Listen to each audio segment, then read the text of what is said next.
आप देख रहे हैं the daily show with Munir Memon. Program में आपको एक बार फिर से खुशामदीद कहते हैं। जरा तस्करा करते हैं कि इस वक्त जो मुल्क की उमूमी तौर पर जो सूरत हाल है, एक जानिब मुल्क डिफॉल्ट के दहाने पे है, दूसरी जानिब सियासी जो रसाकशी है वो अपने उरूज पे नजर आती है।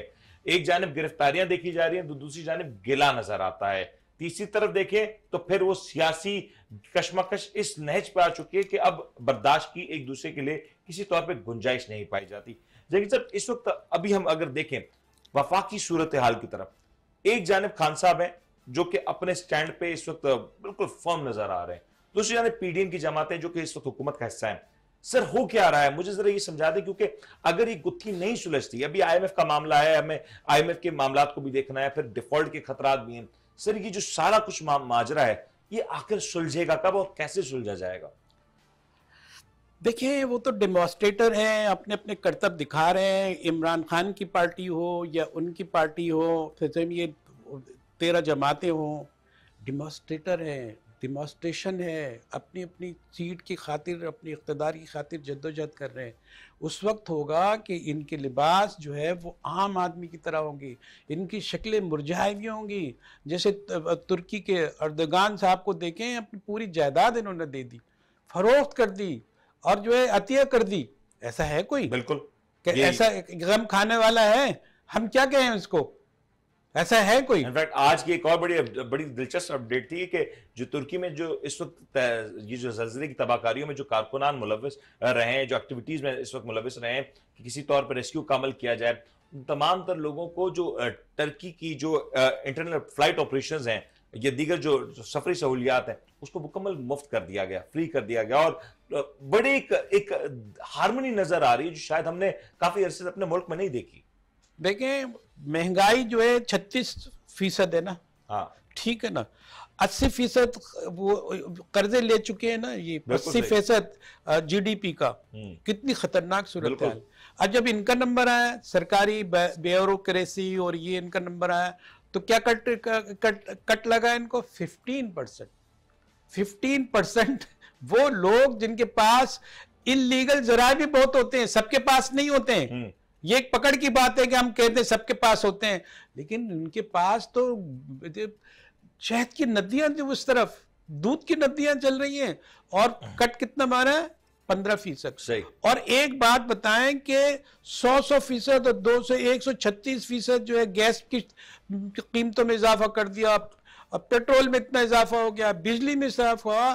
कितना ट्रिपल इंपैक्ट है इसका, ट्रिपल तबाही के लिए। 3 चीजें जो हर बुनियादी आदमी। फिर मेरा सवाल ये होगा कि इस वक्त अगर मैं सूरत हाल को देखूं, एक तरफ आग लगी है मुल्क में, बदअमनी की, दहशतगर्दी की लहर है, फिर महंगाई का एक ऐसा ना खत्म ना रुकने वाला तूफान है, हुक्मरानों का जो तर्ज सियासत है वो तब्दील नहीं हो रहा। आज भी अगर आप तकारीर सुने, आज के दिन की या पिछले जो 2-4 रोज के अगर आप तकारीर सुने, ऐसा तासुर ही नहीं है कि कोई एक प्लेटफॉर्म पे यकजा होना चाहता है। एक अलग अलग अना की जंग है। और अगर मैं हुकूमत की बात करूं, आमतौर पे कहा जाता है कि हुकूमत का किरदार एक बड़े घर के उस फरीक का होता है जो घर का बड़ा होता है, जो सरबरा होता है, उसको आगे आना चाहिए, उसको ओन करना चाहिए। आज हुकूमत बिल्कुल खामोश तमाशाई है, बल्कि हुकूमत तो एजिटेशन की सियासत को और हवा दे रही है। ये सूरत हाल अगर ये सुलझती नहीं है तो फिर क्या होगा? आपको ये पार्टियां नजर आती हैं कि ये 13 है, 2 ये है, इमरान खान की पार्टी है, पॉपुलर है, मेजॉरिटी ऑफ पॉपुलरिटी उसके पास है, सारी चीजें। भाई यहाँ माफिया का मुल्क है, सैकड़ों माफिया चल रहे हैं यहाँ, जुनन सरगने उनके हर चीज़ों का फ़ायदा उठा रहे हैं। उनको पता नहीं इसके डुबोने की क्या जल्दी है। सब कोई जो है वो डॉलर ले जा रहा है, कोई कीमतें बढ़ा के लूट रहा है। क्या कर रही है सबके बीच में? हुकूमत को तो गोल्डन जो चेयर नजर आ रही है इक़्तिदार की, वो तो प्लेटन इनकी उनको नजर आ रही है। कहाँ उसकी फिक्र के अलावा कौन सी फिक्र उनको नजर आती है? एक दूसरे को बुरा कहने का मतलब ये है सही, क्योंकि आप कह दिए तो बस आप हीरो बन गए। हाँ, आप जीरो बन गए। दूसरों को, एक दूसरे को बिल्कुल सिमिलर कॉपी लगते हैं, आप एक दूसरे की अक्स लगते हैं, कोई मुख्तलिफ नहीं है। हमारी तबाही में को खत्म करने के लिए कोई भी नजर नहीं आता, सब कहानियां डालते हैं। जाकिर साहब, एक सीनियर इकोनॉमिस्ट से मेरी बात हुई और मैंने एक सवाल उनसे किया कि जो हमारे यहाँ हर बार जब इलेक्शंस होते हैं तो इलेक्शंस के बाद जो डॉलर की नई कदर का तयन किया जाता है, मैंने उनसे एक बार फिर सवाल किया। मैंने कहा अब जो सूरत हाल है, डॉलर तकरीबन 350 की सतह पे है और अब अगर इंतखाबात हो भी जाते हैं, पहले तो ये भी एक दीवाने का ख्वाब होगा कि इस मुल्क में बर वक्त और एक ट्रांसपेरेंट तरीके से इंतखाबी अमल हो जाए। अगर ये हो भी जाता है, उसके बाद जो भी नई हुकूमत आएगी, उस नई हुकूमत के पास चैलेंजेस क्या होंगे?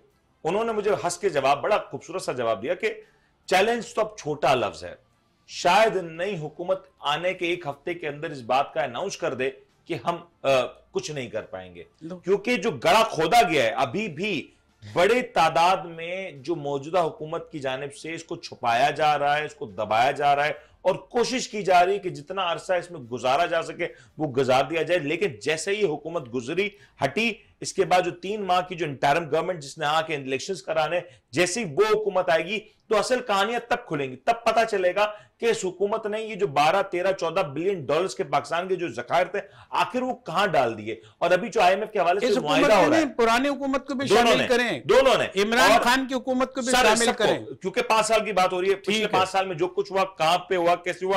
और दूसरा सबसे अहम सवाल कि इस वक्त जो IMF से मुआहिदा किया जा रहा है, अवाम में बड़ी तशवीश है कि ये जो मुआहिदा है इसकी बुनियाद क्या है। अवाम ये भी सवाल कर रही है कि जो मुआहिदा किया जा रहा है, आखिर इस मुआहिदे का असर क्या होगा? क्या पाकिस्तान के असासे गिरवी रखे जा रहे हैं?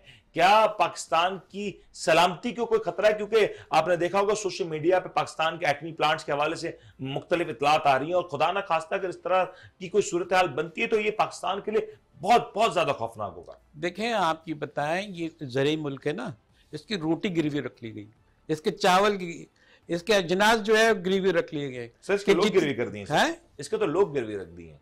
लोग तो गिरवी रख दिए, लेकिन लोग की जो फीड लाइन है अगर वो कट जाए और कोई किसी और के हाथ में आए तो हमारा क्या असर होगा सर। और इन लोगों ने, जालिमों ने, जो इतनी अच्छी बातें करते हैं, इतने खूबसूरत लग रहे होते हैं टीवी पे, बड़े हशाश बशाश लग रहे होते हैं, एक तो सुर्ख और सफेद होते हैं, लेकिन बात ऐसी बात करते हैं कि ये मुल्क तबाह हो गया, ये बर्बाद हो गया, रियासत मिट जाएगी, टूट जाएगी।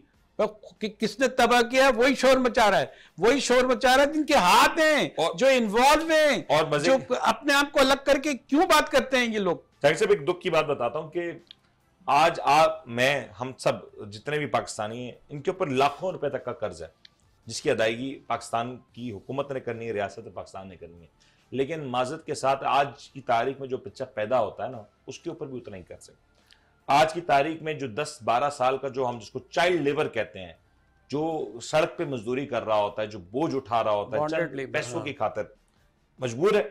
लेकिन मजे की बात यह कि उतनी मेहनत करने के बाद, जो अपना बचपन कुर्बान करने के बाद, अपनी जवानी कुर्बान करने के बाद, अपना सब कुछ कुर्बान करने के बाद, इतना बोझ उठाने के बाद, वो आज इन सब कुछ करने के बावजूद लाखों रुपए का मकरूज है। वो पैसा जो उसने नहीं लिया, वो पैसा जो उसके बड़ों ने नहीं लिया, उस पैसा जो आके उसकी नस्लें भी शायद देख सकें या ना देख सकें, उस पैसे का कर्ज उसको देना है, और उसको भी देना है, उसकी आने वाली नस्लों को भी देना है। और इसका फायदा किसको हो रहा है? उस अशराफिया को, और उस सियासी अशराफिया को जो इस मुल्क में इक़्तिदार के मजे लूटते हैं। गलत तो नहीं करा जाएंगे सर? जी, आपसे एग्री किया जा सकता है, क्योंकि ये तो हमारा दुख है ना, ये तो हमारी आहोजारी है। हम तो आपस में ही बेचारे रो रा के, इन पे तो दिलों पे असर होने वाला नहीं है। हम तो यही कह सकते हैं भाई साहब। अफसोस की बात है। उम्मीद करते हैं कि ये सूरत हाल के ऊपर किसी तौर पर काबू पाया जा सके। जाहिर साहब, आपके वक्त का बहुत बहुत शुक्रिया। मुल्क यकीन तौर पर इस वक्त ऐसे दौरान पे आ खड़ा हुआ है कि यहां से निकल पाना बहुत मुश्किल होगा। मैं कोई खुश फहमी का शिकार नहीं हूं। इंसान को हकीकत पसंद होना चाहिए, और ये हकीकत पसंदगी हमारी आवाम में भी होनी चाहिए। और यहाँ पे एक सेंस ऑफ रिस्पॉन्सिबिलिटी है कि आवाम ऐसे सूरत हाल में, ऐसे माहौल में आखिर क्या करती है। एक तरीका यह है कि जो आज मुल्क के मुखैर हजरात हैं, जिनके पास वसाइल हैं, जिनके पास इख्तियारात हैं, वो अपने वसाइल का इस्तेमाल करते हुए अपनी ज़िंदगी ऐश व इशरत के साथ गुजारें। दूसरा तरीका कुछ और हो सकता है, एक कौम का तरीका हो सकता है।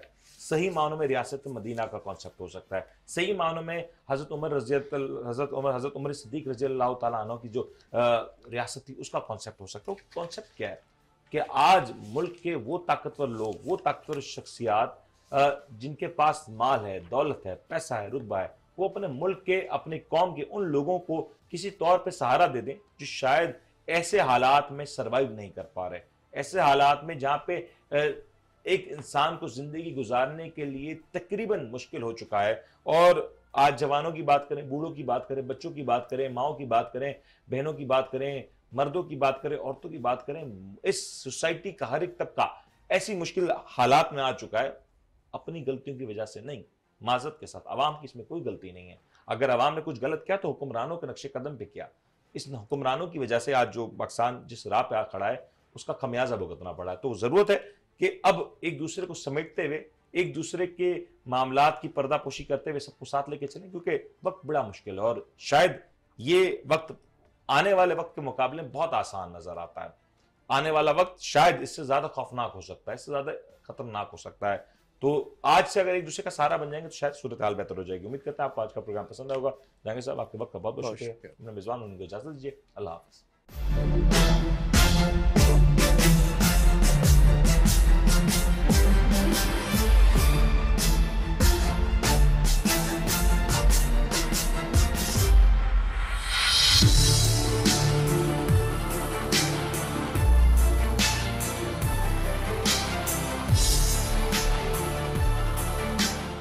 आप देख रहे हैं the daily show with Munir नेमत।